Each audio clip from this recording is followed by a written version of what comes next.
Continuamos en el aire en la programación de Radio Municipal. Esto es Sangre Argentina, 39 minutos de las 7 de la tarde en el territorio nacional, y es un placer poder presentar a este intérprete, a este eximio guitarrista del folclore, el queridísimo Osvaldo Lagos, pero lo voy a presentar con esto que le pertenece al queridísimo Julio Miño.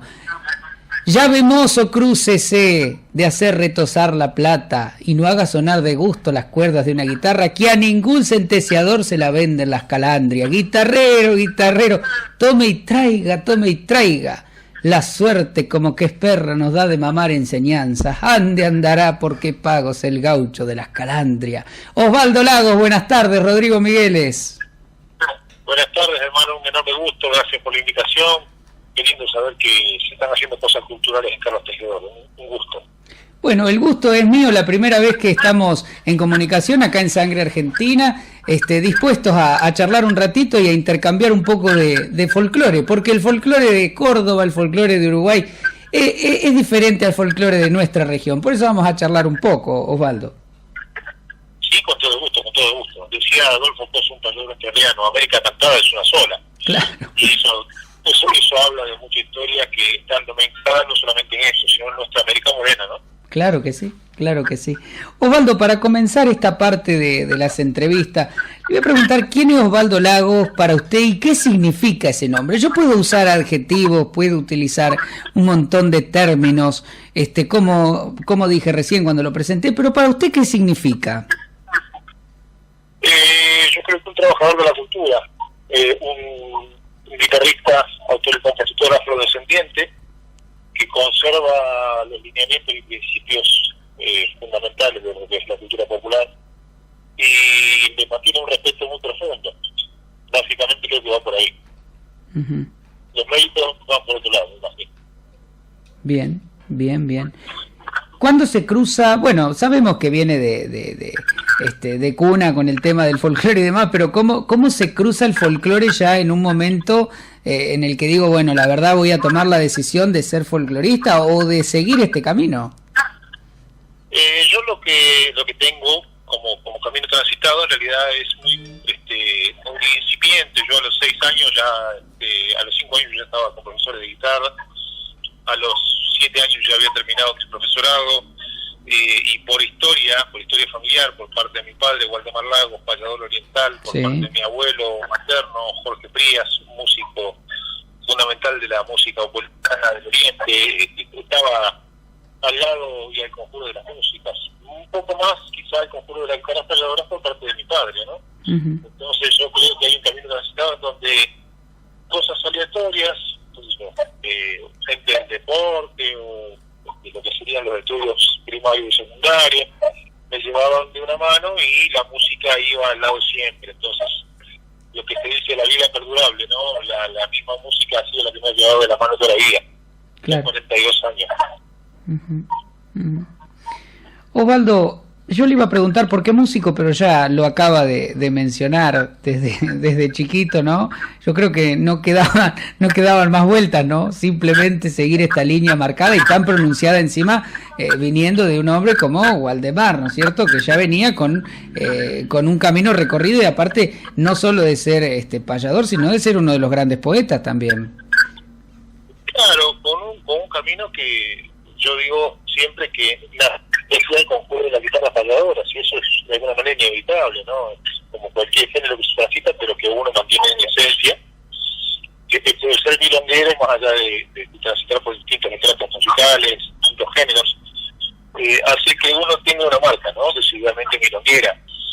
Aunque ya te digo, ese camino honroso, por cierto, yo lo rubrico cada que puedo, ¿eh? Uh-huh. Cada que puedo tengo la necesidad de seguir llevando adelante la causa de mi vida, esa causa del canto alterno, ese canto comprometido, ese canto en serio, quizás haciendo lo que es un relevamiento cultural, es decir, parte de los documentos sonoros que me han quedado del padre, parte de lo que puedo ir rescatando. Un poquito saqué un disco que se llama Noche de Payadores, en donde rescato la parte compositiva de los viejos payadores que han quedado, digamos, no en el olvido, pero sí en el tiempo, cuando nadie ha tenido la posibilidad de resaltar la obra instrumental, es decir, la obra musical de los payadores, por ejemplo, y eso también creo que genera un aporte para la causa, ¿no? Uh-huh. Sí, sí, por supuesto. Claro que sí. Se me ocurre preguntar el tema de, bueno, acá mencionamos ya de músico de chico, ¿no? Pero también se me ocurre mencionar, si un poco más una pregunta para su padre, y trayéndolo ya que estamos en conversación, ¿quién le enseñó a Waldemar a ser Waldemar Lagos, Osvaldo? ¿Cómo? Perdón, disculpa. ¿Quién le enseñó a su padre a ser Waldemar Magos, no? ¿Qué le enseñó? ¿Quién se tomó el trabajo de decir, bueno, yo le voy a enseñar a este chico y que sea Waldemar Lagos, uno de los grandes payadores uruguayos, ¿no? Porque no ha sido tarea sencilla. Y se lo pregunto por el hecho de indagar un poco sobre este gran señor, ¿no es cierto?, para nuestra cultura. Sí, se entiende. Bueno, mi padre tuvo una extracción netamente rural. Mi padre fue rural hasta los 16 años, es decir, el camino del payador hoy por hoy está todo tan institucionalizado, está todo tan armado con una cierta estructura. Antes el payador tenía que andar caminos, tenía que teñirse en bohemias, muchas veces pasar sociedades, como pasó mi viejo, pasó Carlos Molina, Lito Juan Carlos Vares, Salemi Garciano, Pepe Barrientos. Me estoy refiriendo a juglares que ya han desaparecido físicamente. Y han tenido sin duda la necesidad de hacerse. Decía el inmortal Cuseca, Julio César Castro, el autor del Don Verídico, como decía, refiriéndose a Santa Rosa. Para entender al hombre hay que tener mucho conocimiento y mucha vivencia con el culo del vaso de un mostrador, por ejemplo, porque de eso se nutría muchas veces el camino de entender al hombre. Y creo que la gran mayoría de los payadores del Río de la Plata de esa época han tenido que pasar, sin duda, por el campo, y el campo han tenido que pasar vicisitudes, caminos, comprender al hombre y comprender al pueblo, y de ahí para adelante entender un camino que es el de la preparación autodidacta, que casi todos han tenido eso. Muy pocos han tenido la posibilidad de un estudio secundario, por ejemplo. Mi padre, por ejemplo, después de haber editado una cantidad de libros, ya libros dedicados, terminó la primaria en una escuela para adultos en Buenos Aires, ya yo nacido, año 77. Entonces, estamos hablando de que la vida de los juglares ha sido una vida de superación, de autosuperación, como creo que debe ser en todos los ámbitos, ¿no? Pero bueno, en este caso, viniendo de donde venía, sin duda, sí, sería un camino que yo me siento muy honrado de ser el heredero histórico de sí. Eso le iba a decir, ¿cómo se lleva el peso bueno, no sé si el peso, pero cómo se lleva eso, ¿no es cierto?, de continuar con un legado que estaba con una vara tan alta, ¿no es cierto? Me imagino que ha sido en algún momento algo significativo y que había que tomar las riendas. Sí, en ese aspecto quizás si yo hubiera tomado de lleno el canto alterno, un espacio en donde yo tengo pleno conocimiento y según mi poesía que yo tenía el tablero adentro, pero que no lo quería ejercer, hubiera sido más difícil, porque aparte era por partida triple. En sus comienzos, Walter Lagos, mi tío, el hermano menor de mi papá, improvisaba también, luego se dedicó a la composición y a la guitarra de lleno. Luis Gerardo Lagos, el tío que le precedía en edad, a mi padre, también un enorme payador y poeta. Y por parte de mi viejo, sí, por partida triple yo era como jugar la canasta con número 10, ¿no? Arrancar perdiendo. Y de alguna manera los caminos me llegaron directamente a la guitarra, a la composición, a la escritura, a la poesía, siendo un profundo respeto y amor por la poesía latinoamericana.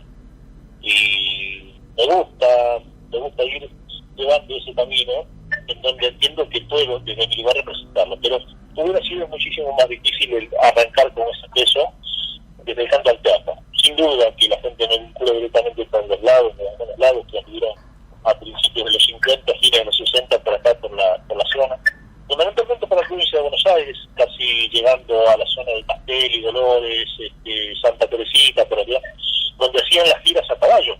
Claro.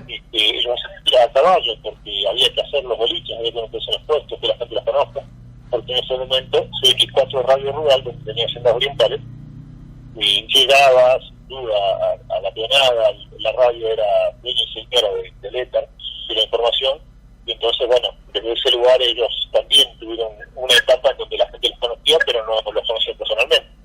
Entonces yo creo que sí, ese peso a mí me generó por un lado muchísimo temor y muchísima responsabilidad, pero por otro lado también un enorme orgullo de saber que cuando la gente identificaba que yo era hijo, que yo soy hijo de Waldemar, particularmente de Walter y de Luis Eduardo, un profundo cariño y un profundo, yo creo que un profundo respeto en cuanto a las vivencias que han tenido ellos. Ahora que yo también en la provincia de Buenos Aires, por ejemplo, en Uruguay, me encuentro con historias maravillosas en donde a mí me hacen desandar los caminos que tuvieron ellos. Y eso es para mí hoy por hoy es un aliciente, es una raíz del alma, pero siempre he tenido en cuenta de no buscar los espacios en condición de ser hijo o sobrino de alguien. Me ha gustado siempre ir por delante con lo mío, ¿no? Porque es una manera también de sentirse seguro en este camino, ¿no? Claro, sí, por supuesto. Y empezar a andar esto de una manera tan diferente, porque decimos Waldemar, ahí estábamos haciendo un poco un repaso histórico de lo que fue aquellos comienzos, ¿no es cierto?, de estas dos personas que estábamos mencionando, como fue su padre y su tío, en una época en la cual el celular no existía la foto de Facebook, de Instagram o los videitos de YouTube, ¿no es cierto? Era como mucha mano dura. Tiene una cosa, que en todos los 60, o sea, saliendo de los 60, entrando de los 70, decir palabra en la red del chat era mala palabra.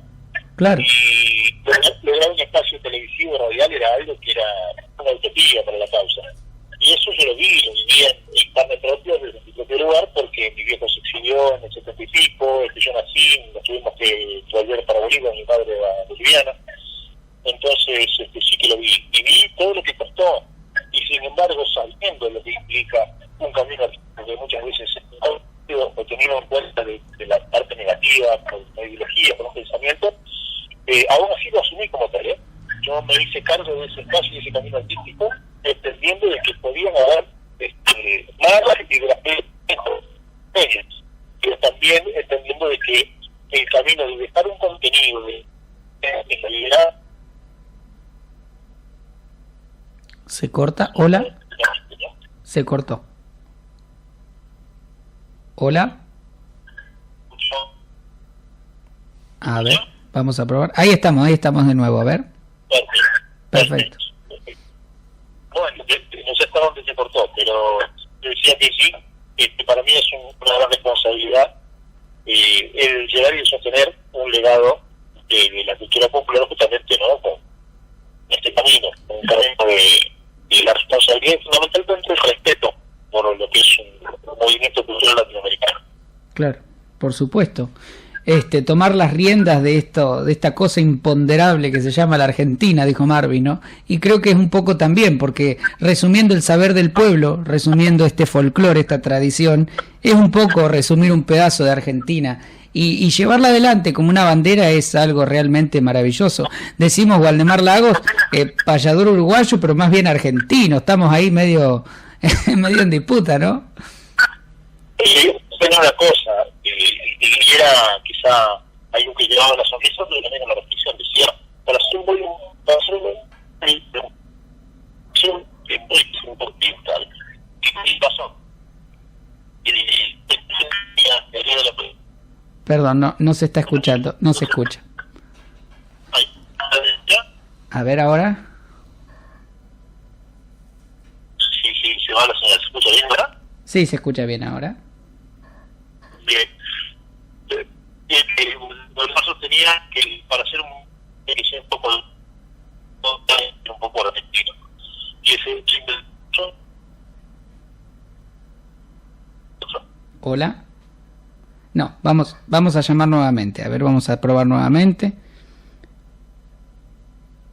Vamos a hacer otra prueba porque se nos está yendo la señal, y no se puede comunicar bien, no se puede hablar, así que vamos a intentar nuevamente con Osvaldo. Ya lo vamos a llamar en vivo. ¿Ahí se escucha bien? Ahí se escucha perfecto. Bueno, pueden pasar. Estamos en 2024, pero las tecnologías van avanzando más rápido que las comunicaciones. Sí, sin duda alguna. Pero bueno, es así. ¿Ahora se escucha bien? Perfecto. Fantástico. Bien. Estábamos hablando de Waldemar, ¿no es cierto? Y que es un poco la disputa, porque justo no se escuchó la respuesta que estaba dando, esa disputa sobre que si ya es argentino, si es uruguayo, ¿no es cierto? Es un poco como esa esa charla o ese tema de conversación, ¿no es cierto? Porque decimos el payador uruguayo, pero como me pasó, por ejemplo, hace unos días hablando con el queridísimo también José Curbelo, y le preguntaba, ¿ya es argentino, es uruguayo, es argentino? Y soy un poco de los dos, dice, riéndose, ¿no? Tal cual, sí. Mi viejo sostenía eso, que para ser un buen argentino hay que ser un poco oriental, y para ser un buen oriental hay que ser un poco argentino. Claro. Por esas cercanías, ¿no? Esa cercanía de la idiosincrasia. Es prácticamente una cuestión en donde la patria grande era una utopía y que quedó ahí, pero éramos todos una misma cosa, ¿no? Sí, sí, por supuesto. Osvaldo, ¿cómo fue llegar al primer disco? Muchos escenarios antes, por supuesto, bastante camino recorrido y demás, pero el primer disco creo que es algo impresionante. Es como si alguien escribiera un libro y dice, bueno, la verdad que esto es como un hijo para mí, y un disco que es algo que va a quedar plasmado en la memoria de la gente, ¿no? Que accedió y demás. ¿Cómo fue eso? Tal cual, eso fue en el año 99. Yo ya tenía una vida discográfica prolífica trabajando con otros artistas. Yo arranqué a grabar como sesionista de grabación. Para quienes no sepan, sesionista es el músico que trabaja detrás de los discos de otros intérpretes principales. Yo había arrancado en el año 93 a grabar. Después fui músico estable de un sello ya desaparecido que manejaba un entrañable compañero que se llamaba Carlos Clavins, en donde yo trabajaba como sesionista de grabación, grabando mi guitarra para otros intérpretes. Entonces yo ya tenía una cierta experiencia, pero me venían dando vueltas historias musicales. Y en el año 99 nace Milonguerías, 97, 98 prácticamente. Nace Milonguerías, un trabajo en donde estuve cuarteado por ciertos intérpretes más que importantes y queridos, desde César Isela, Julio Lacarra, Jimmy Santos, Mauro Sebastián, Mateo Villalba, por citar algunos compañeros, ¿no? Sí, sí, sí. Y ellos fueron de alguna manera los que me cuartearon espiritualmente ese primer disco. Después vinieron otros, después vino la tecnología después del CD con esta historia de los MP3 y los discos digitales, y ya se nos volvió un poco lejos esa magia maravillosa de los discos que eran conceptuales. Hoy ya es sacar un single o sacar una serie, una trilogía de algunas cosas conceptuales y nada más, por la urgencia de la gente. Pero bueno, quedó en el recuerdo y hoy, por supuesto, los tiempos y las velocidades de la gente, las urgencias hacen que uno saque un material, tenga que sacar obligadamente un material por mes, por ejemplo. Claro. Lo que antes pasaba de un intérprete de que pasaba 1 año o 2 años sin grabar. Las urgencias hoy nos llevan prácticamente de la mano con la tecnología, porque hoy una productora te dice el algoritmo de YouTube o de las máquinas hace de que te bajen de las playlists y en 2 meses vos desaparezcas del interés de la gente. Es increíble, pero bueno, y en eso tenemos que estar manejándonos con la cultura popular, con básicamente lo que es la producción urgente, ¿no? Y folclórica encima, es decir, un arte que prácticamente habla de la vivencia de un pueblo que es atemporal, tiene que manejarse con una celeridad y una urgencia propia de la tecnología, ¿no? Entonces, bueno, una contradicción. Hay que andar pensando de qué manera uno se revuelve con lo que hace y con lo que es la propuesta hoy por hoy tecnológica, ¿no? Sí, claro que sí. Osvaldo, y para decir esto, ¿no? Se me ocurre preguntar cómo ve el folclore hoy día en cuanto a materia de discos y demás, porque la verdad que podemos decir, la verdad que hay bastantes artistas jóvenes que están grabando y de hecho nos hacen llegar material a las radios y demás, pero es decir, nos apabullan con otras cosas y capaz que de 20 discos recibimos solamente 1 de folclore. ¿Cómo se ve eso? Yo lo que creo que hay una cosa, y se ha dado en estos últimos 15, 20 años, y te lo puedo decir con razón de ser. Yo tuve la oportunidad de protagonizar como músico, sesionista, justamente en el año 97, lo que fue el boom de Soledad. Soledad venía haciendo un folclore tradicional, por ejemplo. Sí. Que de alguna manera le inyectó una savia nueva a lo que era el folclore que no llegaba a la capital federal, pero que estaba vigente 100% en el interior del país. Pasaron estos años y hay una gran propensión a querer generar fusiones, ¿no? Fusionar esto con el otro y decir que folclore de progresión, folclore de avanzada, folclore urbano, y nada más lejano que eso a la hora de permanecer con una propuesta artística tradicional. Claro. Es decir, no voy en contra de lo que es el avance. Yo siempre pongo un ejemplo. Una cosa es la transformación y otra cosa es la deformación. Claro. Entonces, si vos querés aportar, bueno, aportarlo de la mejor manera, en donde enriquezcas un género. Ahora, cuando entucas el género para hacer una cosa propia porque no lo dominás y porque querés ser distinto, por el solo hecho de ser distinto ya no estás haciendo un aporte, ¿no? Ya no es un aporte. Es, en definitiva, una inmersión en un género en el que no dominás pero querés participar. Y a veces me parece que no generan aporte, no es un aporte. Hace un tiempo, y te cuento una postilla, en el año 2011 yo saqué un disco que se llamaba No Milonga, un disco que fue tenido en cuenta para los premios Gardel en ese momento, sí, con muy buenas críticas, y era un disco instrumental en donde llevábamos la milonga a distintos estratos musicales, es decir, se llamaba No Milonga justamente porque la milonga como género, según dice Citarrosa, era nuestro jazz del sur, con un espacio y un espectro de improvisación y trabajo de crecimiento dentro del género importante. Entonces, ¿qué hacíamos? Nos ayornábamos a que la milonga tenía la posibilidad de ser música clásica, nuestra música clásica. Entonces, ¿qué hacíamos? Tocábamos a Beethoven por milonga, tocábamos a Bach por milonga, tocábamos a Eagle por milonga, de Eagles, el grupo británico. Es decir, hicimos un juego musical de una balcanización al revés, es decir, tomamos esas influencias y dijimos, no, lo nuestro para nosotros todo es milonga. Y de alguna manera sí fue una apertura. ¿Por qué? Porque ese género, madre por antonomasia en el Río de la Plata, tenía sus limitaciones porque no había tenido la posibilidad de crecer.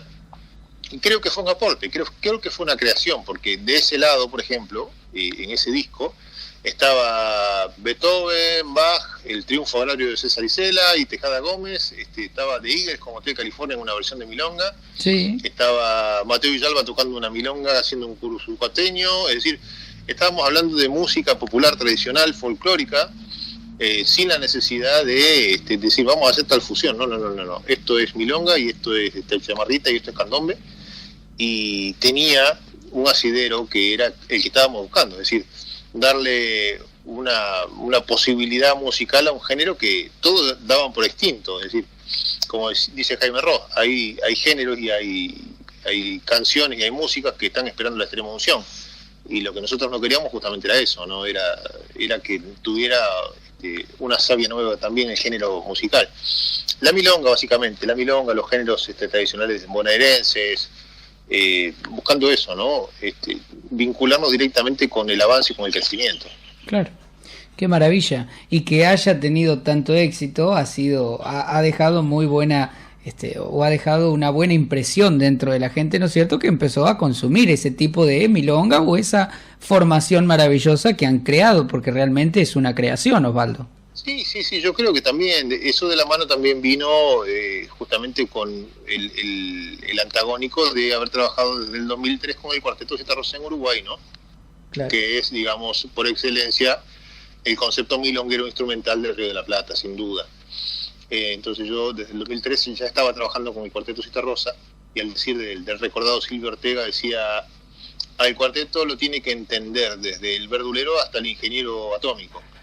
Entonces era un concepto bastante amplio, es decir, de entendimiento en donde se tenía que tocar de una manera, como dicen los cuyanos, las tonadas son tonadas y se tocan en sol. Sí. Era milonga de esa manera y punto.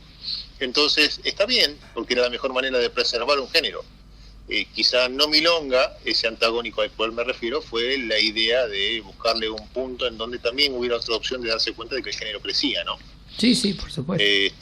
No, nos pasó ya como grupo, como cuarteto, me refiero al Cuarteto Citarrosa, cuando grabamos Alfredianas, que fue un disco que también generó un quiebre dentro de lo que fue la milonga en el Río de la Plata, que te propongo que en algún momento lo escuches, porque me parece algo interesante, no porque haya formado parte y siga formando parte del cuarteto, sino por la concepción que se le pudo dar al género como tal, ¿no? Se llama Alfredianas el disco, un disco muy interesante. Uh-huh. Bien. Osvaldo, de todos los trabajos que ha hecho, ¿cuál es el que más satisfacción le ha dado o el que más le gustó realizar? Y son varios, porque son pequeños logros cuando uno entiende que se ha podido incorporar a un género musical y ha rendido bien, es decir, ha sido lo que uno tenía en mente, ¿no? Por ahí hay cosas que se dan de acuerdo a la casualidad, y otros a la causalidad, ¿no? La casualidad es cuando decís, qué bueno que quedó esto sin proponérmelo. Y la causalidad es muchas veces cuando uno trabaja premeditadamente para eso. Uno de ellos es el disco sinfónico con el Cuarteto Citarrosa, que se llama Milongas, que lo hicimos con la Sinfónica de Montevideo. Todo instrumental, con un desafío más que interesante, porque era el primer disco folclórico en el Uruguay que generaba milongas, candombes, serraneras, otros tipos de géneros también, zambas, por ejemplo, con la Sinfónica de Montevideo. Eran 63 músicos académicos tocando con nosotros, guitarristas populares. Entonces me pareció muy interesante, aparte la experiencia de tocar con la Sinfónica, fue algo que a mí me llenó de satisfacción. Otro disco que es muy lindo para escuchar. Uh-huh. Después, qué sé yo, muchos trabajos que por ahí son caros a mi cariño, los trabajos que yo hice con mi viejo, que fueron 11 discos, ya dentro de un marco personal, ¿no? Porque grabar con tu padre ya es una cosa muy interesante y era muy simpático grabar con mi viejo, porque teníamos una distancia de tecnología muy grande. Mi viejo empezó grabando en los discos de pasta, que se escuchaban una sola vez, y después grabando en la cinta abierta, y después de la cinta abierta de cassette, la cinta abierta al disco, al vinilo, y del vinilo al cassette. Y yo arranqué en la cinta abierta y de ahí para adelante grabar en digital. Entonces era muy caro a mis sentimientos esas sesiones de grabación con mi viejo, ¿no? Y con sus incomprensiones, con sus rabietas, con sus pensamientos que hoy, vistos a la distancia, me dan una enorme ternura, porque era luchar con 40, 50 años de experiencia de mi viejo con esas tecnologías, y llegar a grabar con él. Para mí era algo que en su momento uno no lo dimensiona, pero bueno, desde el lugar sentimental, las grabaciones con mi viejo, los discos que grabé con el entrañable César Isela, compañero de más de 20 años como su arreglador, qué sé yo, las cosas que hemos hecho con Facundo Toro, un disco que todavía no ha terminado de salir, que lo puse a cantar milongas, las pequeñas cosas que alcancé a grabar con Daniel Toro, qué sé yo, son muchas cosas. Ahora, por ejemplo, estoy trabajando en la recuperación sonora de un material que se hizo en vivo con Pepe Guerra, un entrañable olimareño en el Teatro IF, ahí en Buenos Aires. Hay muchas cositas, ¿no? Yo reitero, he tenido una vida muy prolífica, sigo teniendo una vida muy prolífica, discográfica, hoy por hoy, bueno, el registro sonoro, vamos a decir, porque ya los discos no existen, en donde tengo, qué sé yo, hoy por hoy debo tener unas 700, 800 grabaciones con distintos intérpretes. Entonces, es como que el poder resumirlo se me hace difícil, pero sí hay cositas, hay perlitas que me llenan el corazón. Qué lindo. Eso de hablar de Waldemar, se me ocurre que, bueno, usted es el hijo, pero decir alguna anécdota que se pueda contar en la radio con su padre, sea graciosa o no. Sí, en realidad, bueno, eso viene también de las grabaciones. Es un poco técnica la anécdota, pero sí, habíamos llegado al estudio de Jorge Embón, un hombre que tenía un estudio maravilloso que se llamaba Son Tape en Capital Federal. Era la segunda grabación donde estábamos grabando ya dentro de los estratos digitales, es decir, la música vista en una pantalla, y mi viejo venía de la toma 1 y a mezclar y se acabó la historia. Sí. Sin pinchar, es decir, pinchar implica remendar una grabación cuando hay algún error. Sí. Y claro, ya en ese momento se escuchaba todo por separado, las guitarras, yo siempre he trabajado mucho en multiplayback, es decir, en varias guitarras mezcladas de distinta manera. Y a veces ya el plano de Waldemar se iba, desaparecía la voz por un momento después de haber grabado, y se ponía muy nervioso. Me decía, pero esto no va a quedar así, me decía, esto no puede quedar así. Porque desaparecía la voz de él, aparecía después la voz con un efecto, aparecía una guitarra arriba de él. Y renegábamos mucho, pero era muy gracioso, porque yo entendía, y te diría que hasta con cierta picardía, a veces hacía alguna chanza con él, y él, dentro de su concepción musical y técnica, a veces le costaba entender las nuevas tecnologías. A mí me generaba mucha gracia con mi viejo, porque claro, era un hombre, imagínate, desde el punto de vista de su concepción artística, de ser peón de campo hasta los 16 años, irse a Montevideo, trabajar y caminar el mundo después para hacerse en su payador y su envergadura como intérprete, como artista. yo pecharlo con las nuevas tecnologías, teniendo 16 años, 17, grabando con él, para mí era algo que me generaba mucha ternura y mucha gracia, ¿no? Por supuesto, a veces también él entendía eso y, bueno, dejaba de lidiar y de rabiar con eso, pero qué sé yo, anécdotas con el viejo hay muchas de otro tenor, pero esas son las de contar, qué sé yo, en un fogón tomando un mate. Qué lindo, ¿no? Y se me ocurre también el hecho, bueno, de preguntar o de traer a colación esto de las referencias. Cuando uno es joven o cuando uno recién comienza en algo, busca algún referente, ¿no es cierto? Yo siempre digo, en la radio tengo varios referentes, desde que empecé, desde Héctor Larrea, Magdalena Ruiz Guiñazú, muchísimos tipos de gente y de personas que son totalmente diferentes porque cada uno hacía su trabajo a su manera y de ahí vamos adoptando cosas. Pero en este caso, aparte de Waldemar, que me imagino que ha sido un referente para usted, Osvaldo, si ha habido otra persona también que sea como alguien que diga, che, la verdad, esta persona es la que me llama la atención y por este camino quiero seguir. Sí, bueno, hay dos puntos que son disímiles. Uno de ellos es el espacio de los payadores, porque los payadores nosotros, como familia, me refiero a mi mamá, mi papá y yo, vivíamos acá en la República Argentina. Yo nací en el 76, enero del 76, justo en los albores de lo que era el golpe militar. Entonces no teníamos familia acá. Había familia en Uruguay y familia en Bolivia. Y mis tíos, es decir, mi familia, eran los viejos payadores, parte de los que te nombré y muchos otros más. Entre ellos José, me refiero a José Curbelo, a Marta Swing.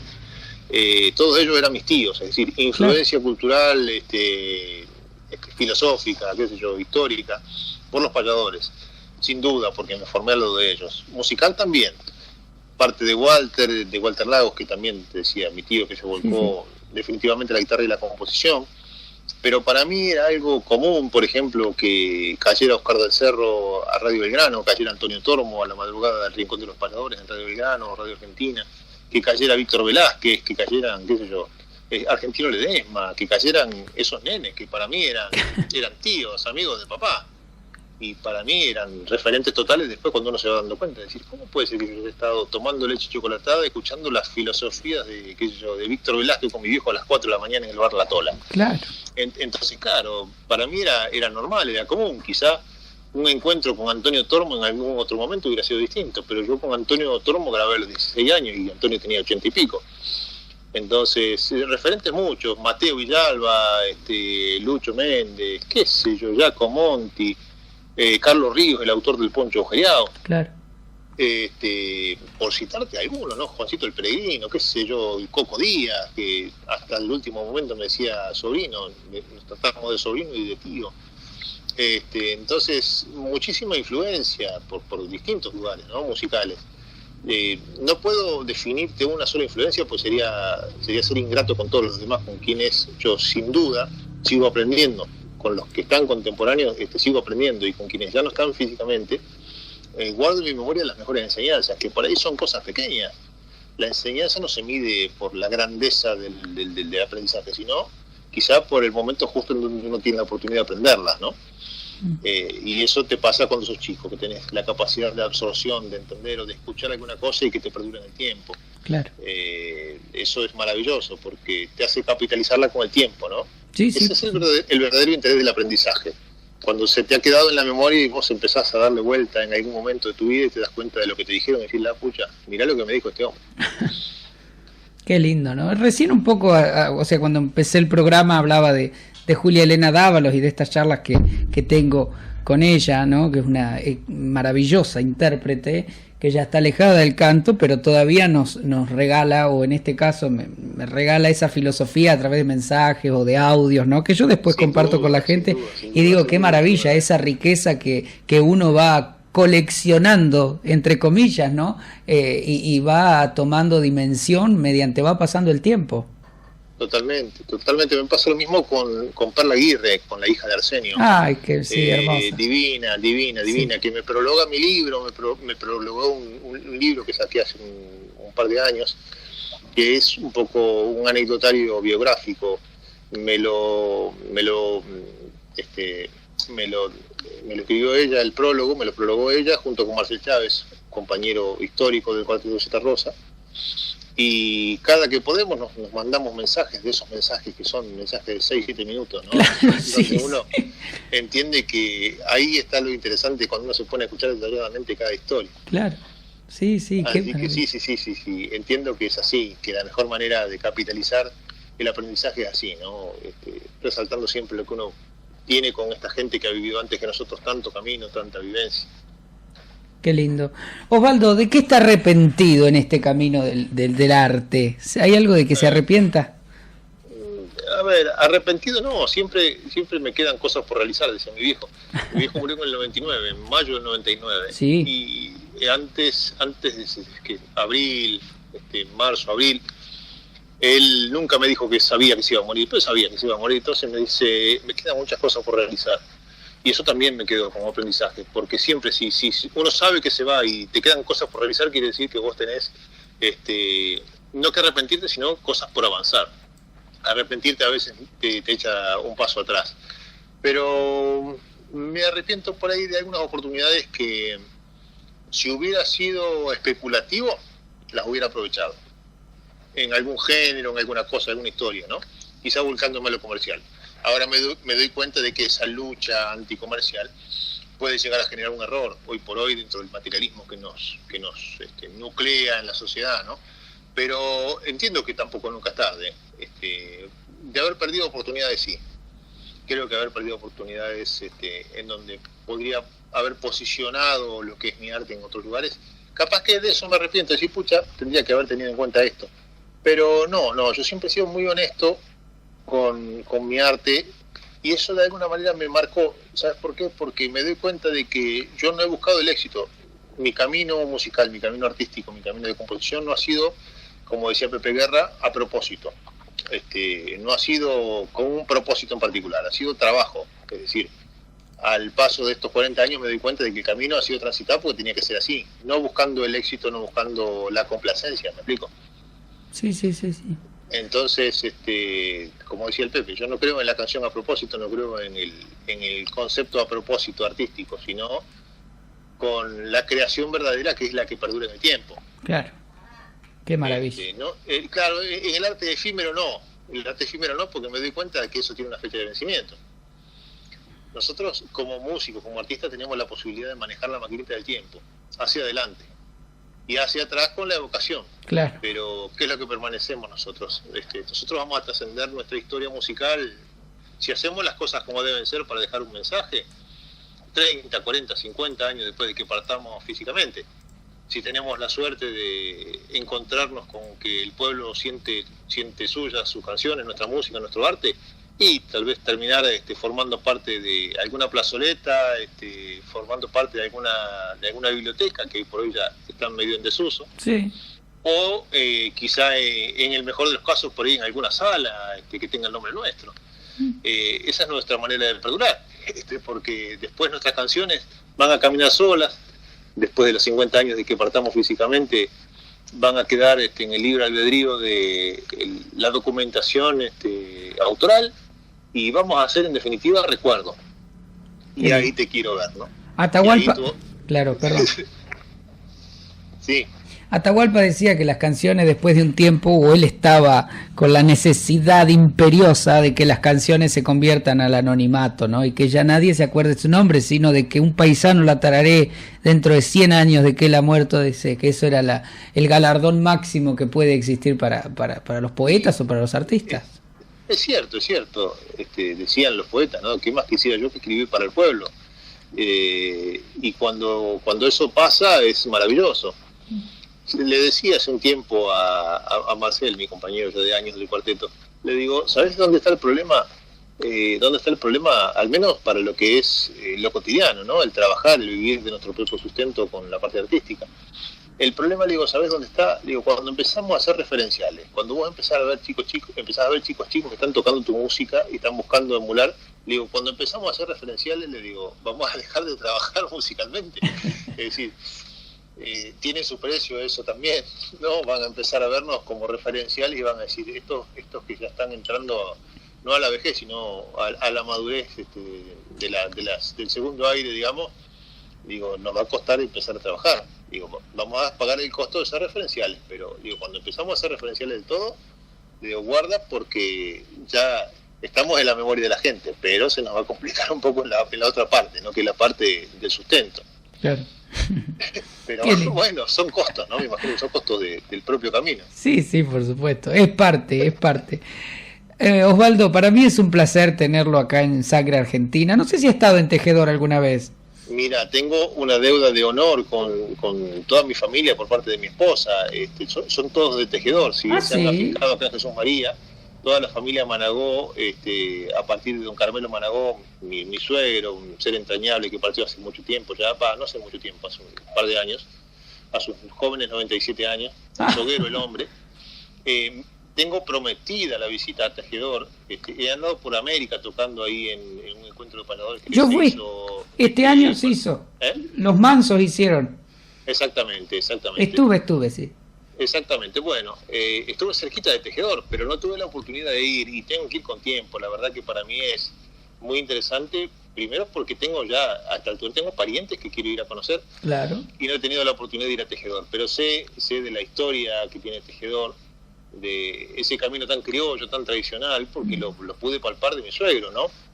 Un ser totalmente traído desde la campaña, hombre soguero, hombre que trabajó con gente que estuvo directamente relacionada con los originarios. Entonces, por cierto, tengo la necesidad de llegarme por Tejedor. Nunca he llegado. Tuve la oportunidad de hacer algunas cosas, por ahí charlamos algunas cosas con Galdós en su momento, después quise vincularme con la gente de cultura para dar una charla respecto a la milonga y también ir a tocar, pero bueno, ya se va a dar la oportunidad, tenemos muchas ganas de hacerlo, Tengo muchas ganas de estar por Tejedor. Bien, acá va a ser bien recibido y nos vamos a comer un asado, por supuesto. Por supuesto, pero sí, sin duda, y vamos a contar historias de esas que nos hacen pensar y nos hacen matear también, ¿no? Sí, por supuesto.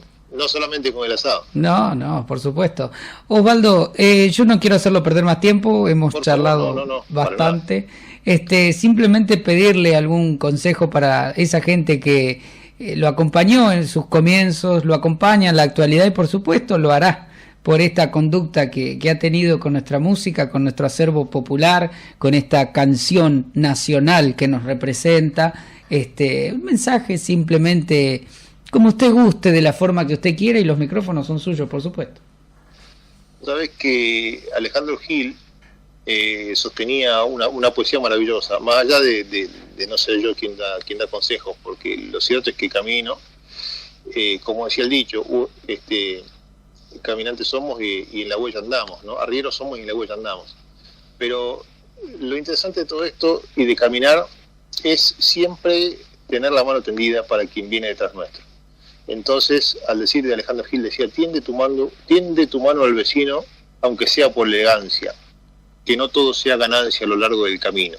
Cambia de sabor el vino cuando no hay con quien brindar. ¿Qué harás con atesorar y ser opulento en bienes, si entre tus bienes no tienes el bien supremo de dar?